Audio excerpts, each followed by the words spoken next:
যে ভাষণ দিয়েছিলেন সেই ভাষণটুকু আমি আরবিতে বলবো, বাংলা তর্জমা করেও দিব, যদি আমার আল্লাহ আমার জবান থেকে বলান। আমার তো ক্ষমতা নাই। সুবহানাকা লা ইলমা লানা ইল্লা মা আল্লামতানা। তো শুরু করা যাক। কিছু সংখ্যক সাহাবীরা দয়ার নবীকে আরজ করলেন, ইয়া রাসূলুল্লাহ, ইয়া হাবিবাল্লাহ, আপনার ইন্তেকালের পর আপনার উম্মতের দায়িত্ব কে বহন করবে? দয়ার নবী বলেন, ও সাহাবীরা রে, আমার ইন্তেকালের পর আমি আলেম রেখে যাচ্ছি। আর উলামা ওয়ারাসাতুল আম্বিয়া ইলা ইয়াউমিল কিয়ামাহ, কিয়ামত পর্যন্ত যত নায়েব রাসূল আসবে, হক্কানি আলেম আসবে, তাদের মাথায় এই দায়িত্ব দিয়ে গেলাম। কেননা উলামায়ে উম্মতি কাআম্বিয়ায়ে বনি ইসরাঈল, মুসা আলাইহিস সালামের জামানার একজন পয়গম্বরের যে মূল্য, যে দাম, যে মর্যাদা, এই আখিরি জামানার উম্মতের মধ্যে একজন হক্কানি আলেমের মর্যাদা সমান। আল্লাহর নবী যখন কথা বললেন, আমার উম্মতের দায়িত্ব আলেমদের কাঁধে দিয়ে গেলাম, জনতার মধ্য থেকে একজন সাহাবী বড় আদবের সঙ্গে বললেন, ইয়া রাসূলুল্লাহ, ইয়া হাবিবাল্লাহ, আমরা আপনার পিছনে নামাজ পড়ি। এমন একটা জামানায় আসবে, যেই জামানায় আপনার পিছনে আখিরি জামানার উম্মতের নামাজ পড়তে পারবে না। তাদের জন্য আপনি কি ব্যবস্থা রেখে গেলেন? বোঝা যাচ্ছে ভাইয়া? আপনারা কক্সবাজারের মানুষ আর আমি জালঘাটের মানুষ, একটু হেল্পের হবে বুঝতেছি, তবুও আপনারা খেয়াল করে শুনলে মজা লাগবে, তৃপ্তি পাবেন, আখিরাতের পাথেও সংগ্রহ হবে এই কথাগুলোর মধ্য দিয়া।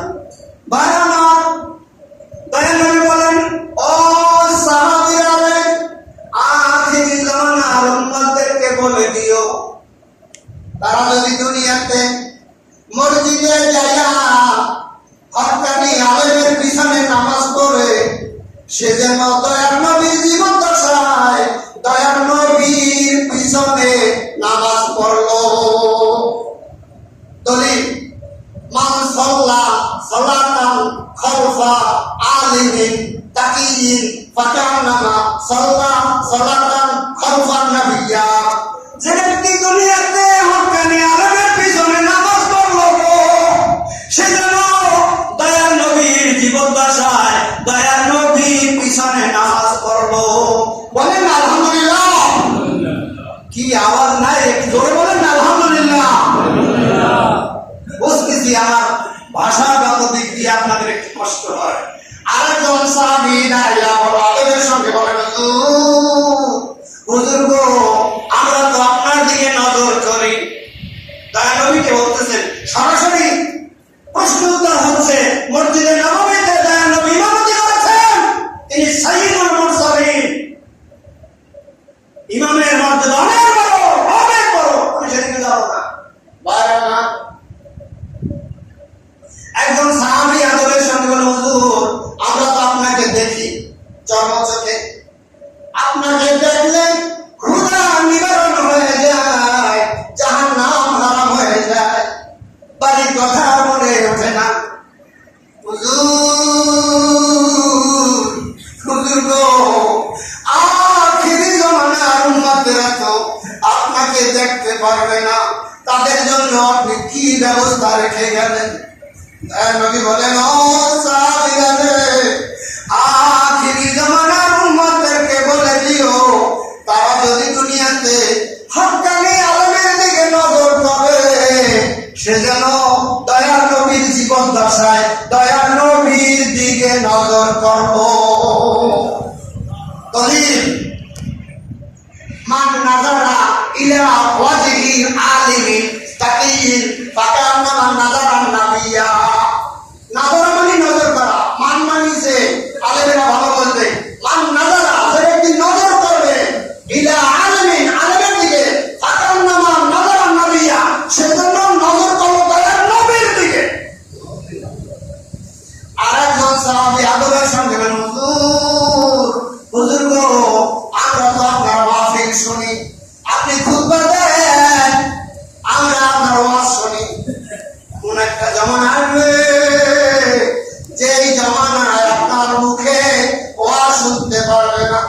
তাদের জন্য আপনি কি ব্যবস্থা রেখে যাবেন? দয়া নবী বলেন, ও সাহাবীরা, আখিরি জামানার উম্মতদেরকে বলে দিও, তারা যদি দুনিয়াতে হক্কানি আলেমের মজলিসে কথা মাহফিলে বসে, সেজন্য দয়ার নবীর জীবদ্দশায় দয়ার নবীর মুখে ওয়াজ শুনলো।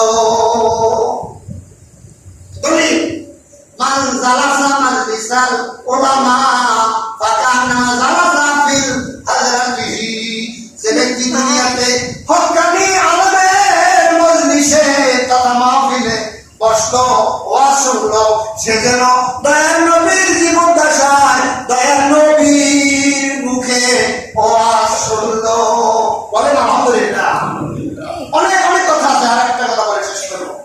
আর একজন সাহাবী বলেন, হুজুর, হুজুর গো, আপনি তো হুজরাখানা থেকে মেম্বারে আসেন, পথে আপনার সঙ্গে দেখা হয়, মুসাফা করি, সালাম বিনিময় করি, নবী গো,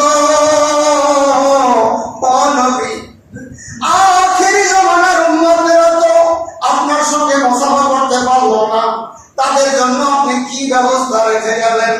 দয়ার নবী বলেন, ও সাহাবীরা, আখিরি জামানার আখিরি জামানার উম্মতদেরকে বলে দিও, তারা যদি দুনিয়াতে হক্কানি আলেমের সঙ্গে মুসাফা করে, মুসাফা নিয়ম এরকম, হুজুর একটু মেহেরবানি করে হাতটা দেন, এই যে দেখছেন, মুসাফা করার নিয়ম হলো এই, আপনার বাম হাত লেগে যাবে, আমারও বাম হাত লেগে যাবে, এটার নাম মুসাফা। আখিরি জামানার উম্মতেরা তো আপনার সঙ্গে মুসাফা করতে পারবে না, তাদের জন্য আপনি কি ব্যবস্থা রেখে গেলেন? দয়া নবী বলেন, ও সাহাবীরা, আখিরি জামানার উম্মতদেরকে একটা কথা বলে দিও, তারা যদি দুনিয়াতে হক্কানি আলেমের সঙ্গে মুসাফা করে, সেজন্য দয়ার নবীর জীবদ্দশায় দয়ার নবীর সঙ্গে মুসাফা করো। তুমি মান সাফাহা আলেমান, মুখস্থ করেন, একখান হাদিস যদি আমি আজকে বলে যাই, হাসরের ময়দানে আমার এই বলা আপনার শোনা নাজাতের জরিয়া হয়ে যাবে। মান সাফাহা আলেমান ফাকাদ সাফানি ওয়া মান সাফানি কানা মাই ফিল জান্নাহ, যে ব্যক্তি দুনিয়াতে হক্কানি আলেমের সঙ্গে মুসাফা করলো, সে যেন দয়ার নবীর জীবদ্দশায় দয়ার নবীর সঙ্গে মুসাফা করলো। আর যে ব্যক্তি এইভাবে মুসাফা করবে, কানা মাই ফিল জান্নাহ, সে নবীর সঙ্গে জান্নাতে যাবে। আর অনেক কথা ছিল, আমার মনে হয়, হ্যাঁ, তো আমাকে আপনারা চেনেন, আমার বুলবুল মিডিয়া আমার আছে, ইউটিউবে আপনারা সার্চ দিলে আমার ওয়াজ পাবেন। আমার বাড়ি ঝালকাঠি এনএস কামিল মাদ্রাসা, সারসিনা মাহফিল, সারসিনা ওখান থেকে একবারে কাছে, সারসিনার বক্তব্য দপ্তর এখানে আছে, চরমনায় আছে। তো আল্লাহর সঙ্গে সম্পর্ক জুড়ে রাখবেন, একদিন কাজে লাগবে। ওয়া আখিরু দাওয়ানা আলহামদুলিল্লাহি রাব্বিল আলামিন।